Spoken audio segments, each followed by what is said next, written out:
कुछ नहीं हो पाएगा।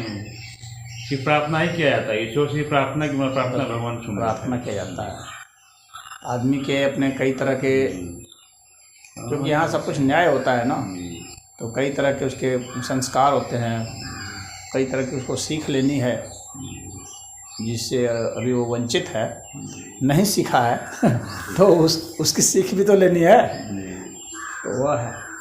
हमारी पुत्र का भी योग का विधान है, योग करने से जो है हो जाएगा सही। हाँ,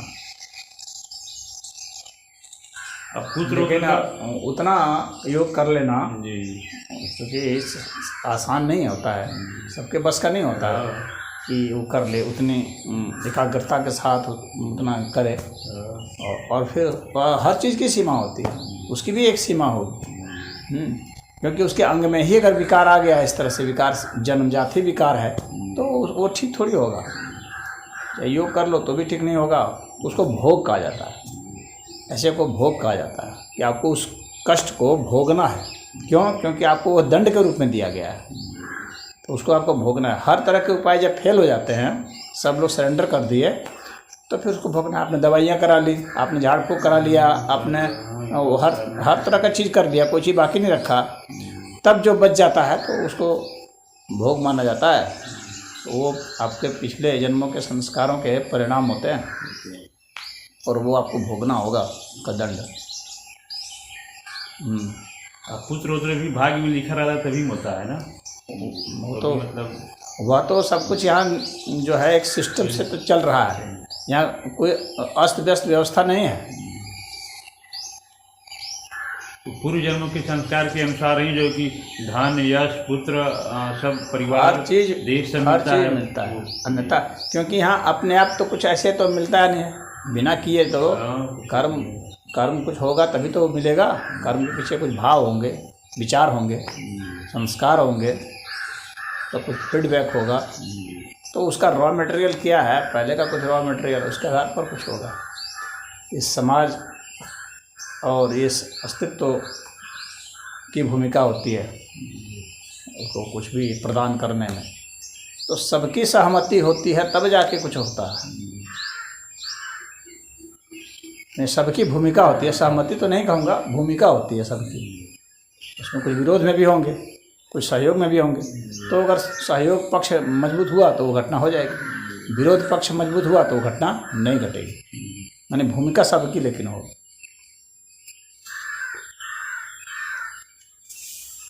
तो कुछ सीखना है, कुछ सीख लेंगे। अब जैसे कुछ लोगों को इतना आलस होता है ना कि भाई योग नहीं कर सकते, नहीं कर सकते, और महिलाएं और भी जो हर महिला सक्रिय नहीं होती है ना, हाँ नहीं उससे ज़्यादा दवा और झाड़ फूक इसी में विश्वास करती है। हाँ, उसमें प्रवृत्ति होती है ना, साधना में सब नहीं, क्योंकि योग साधना में आपको खुद करना पड़ता है ना, तो इसके बाद इसका मतलब आपको पराक्रमी होना पड़ता है। योग करने का मतलब आपको पराक्रमी होना पड़ेगा, और उसमें या पराक्रम बहुत कम करना है, बस यहाँ से उठ करके वहाँ चले जाना ये अपना समस्या का लेना है, हाँ इतना ही पराक्रम करना है, यहाँ से उठ करके वहाँ चले जाना। हाँ, तो इस तरह से जो कम पराक्रमी लोग हैं, जो स्वास्थ्य को अर्जित नहीं करना चाहते हैं, खरीदना चाहते हैं, समझ रहे हो, जबकि स्वास्थ्य वास्तव में अर्जित करने का विषय है, खरीदने का विषय नहीं है। स्वास्थ्य का आप खरीद ही नहीं सकते, खरीदते तो फिर अमीर लोग कभी नहीं मरते, कभी नहीं रोगी होते, वे तो खरीदते खरीदते जो है सब कुछ पा ही जाते। लेकिन ऐसा नहीं है, स्वास्थ्य को आपको अर्जित करना पड़ता है, उसके लिए आपको परिश्रम करना होगा, और उसमें कोई दूसरा कुछ थोड़ा बहुत सहयोग कर सकता है। तो बहुत लोग स्वास्थ्य के लिए, ताकत के लिए विटामिन खाते हैं, तरह तरह के जो है कैल्शियम वेल्शियम खाते, ये तत्काल प्रभाव पड़ जाता है, सिर्फ अस्थायी होता नहीं। खाली खाने से अगर कोई स्वस्थ हो जाता तब तो सेठों के पास बहुत कुछ था खाने के लिए, खा खा के स्वस्थ हो जाते। क्यों उनको इतना शुगर और ब्लड प्रेशर और पीलिया और ये सब क्यों रोग हुआ, डायबिटीज़ और तरह तरह के रोग होते हैं, स्पॉन्डिलाइटिस हो गया है तो सर्वाइकल हो गया तो बहुत सारा ट्यूमर हो गया, क्यों हो जाता है? खाने से नहीं होता है। खाने का एक जो है ना वो एक कारक है भोजन, वही संपूर्ण कारक नहीं है। खाना मतलब क्या हुआ कि फिर जो है आप ले रहे हैं ये पृथ्वी तत्व, अगर तत्व की बात करें तो भोजन का मतलब हो गया पृथ्वी तत्व ले रहे हैं, बस उसमें जल तत्व भी तो चाहिए, हाँ, उसमें वायु तत्व भी चाहिए, आकाश तत्व चाहिए। उनके लिए आप क्या कर रहे हैं?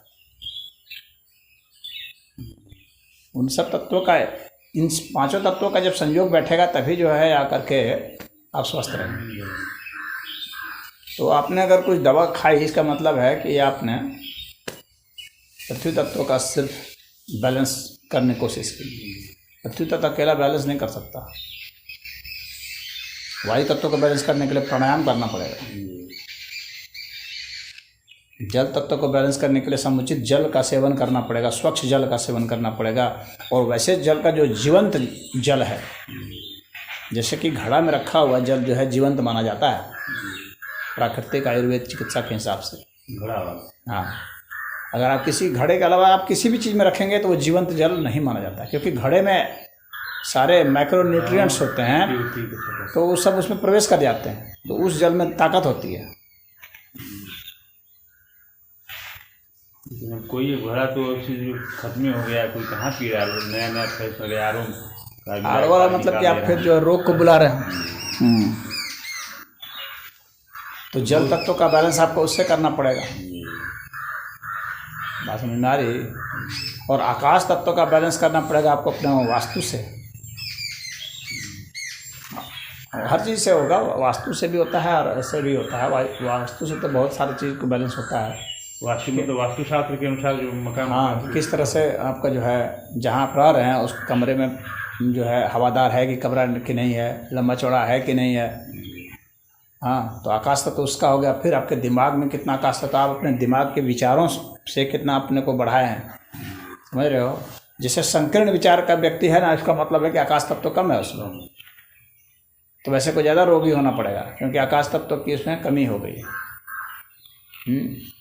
इसको बढ़ाने के लिए क्या करना पड़ता है? मतलब अपने विचारों को बड़ा कीजिए, बड़ा कीजिए। हाँ, और खुला जगह मतलब रहना चाहिए। हाँ, वो तो स्थान के हिसाब से हो गया कि जगह खुला हो, हवादार हो, हाँ, और मतलब थोड़ा बड़ा कंजस्टेड टाइप का नहीं हो।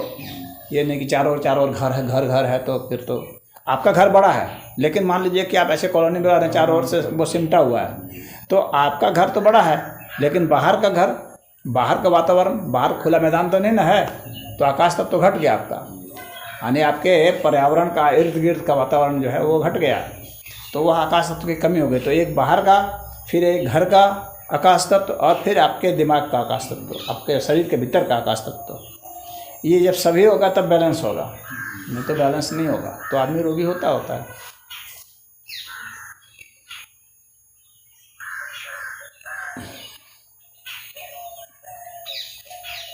तो और दवाओं में भी तो है ना, सर, थोड़ा बहुत बैलेंस किया जाता है, उससे भी खाद्य पदार्थों से भी बैलेंस होता है, उसमें भी आकाश तत्व का कुछ बैलेंस होता है, लेकिन वैसे चीज़ को लेना पड़ेगा ना। जैसे कि आप कड़वी चीज़ खाएंगे ना तो आकाश तत्व उसमें आ जाएगा, बढ़ जाएगा।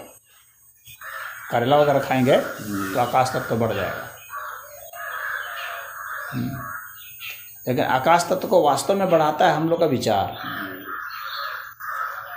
विचार जो है ना, अपने विचार जिसका बहुत बड़ा होता है, बहुत बड़े आयाम पर सोचता है, बहुत लोगों का हित सोचता है, तो उसका आकाश तत्व बड़ा होता है। तो आकाश तत्व से संबंधित जो बीमारी है वो नहीं होती है। जैसे कि मिर्गी हो गया, अवसाद हो गया, हाँ, ये सब आकाश तत्व से संबंधित बीमारी है। पागलपन है, उन्माद है, ये सब आकाश तत्व की कमी के कारण ये सब रोग है। वायु तत्व में जैसे घुटनों का जोड़ हो गया, ये सब दर्द करता है, उठना ये सब गैस की ट्रबल हो गया, एसिडिटी हो गया, ये सब जो है आकाश तत्व या वायु तत्व से संबंधित। तो उसके लिए प्राणायाम आपको करना पड़ेगा। प्रदूषण वाले जगह में रहेंगे तो नहीं होगा। स्वास्थ्य वो खरीदने से नहीं मिलेगा।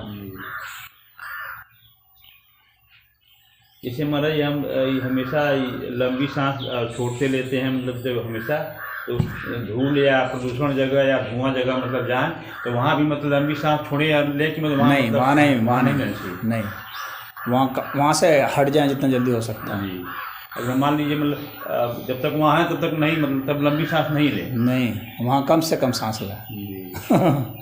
वो सांस रोके रहते हैं। हाँ, कम से कम सांस लें, जी, ऐसा भी, क्योंकि वहाँ जितने लंबी सांस लेंगे उतना ज़्यादा प्रदूषण भीतर जाएगा चल जाएगा। और आपका भीतर का जो है बैलेंस को बिगाड़ देगा।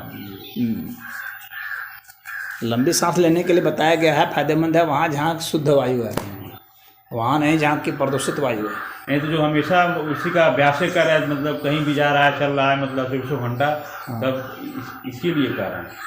हाँ, तो जैसे सामान्य वातावरण में जा रहा है तो ठीक है, ठीक है, सामान्य वातावरण में जा रहा है, मतलब हो वहाँ, मतलब लेकिन जहाँ बहुत धुआं है, जी, धूल है, वहाँ पर आप उसको नहीं कर सकते, वहाँ सख्त प्रतिबंधित किया गया है।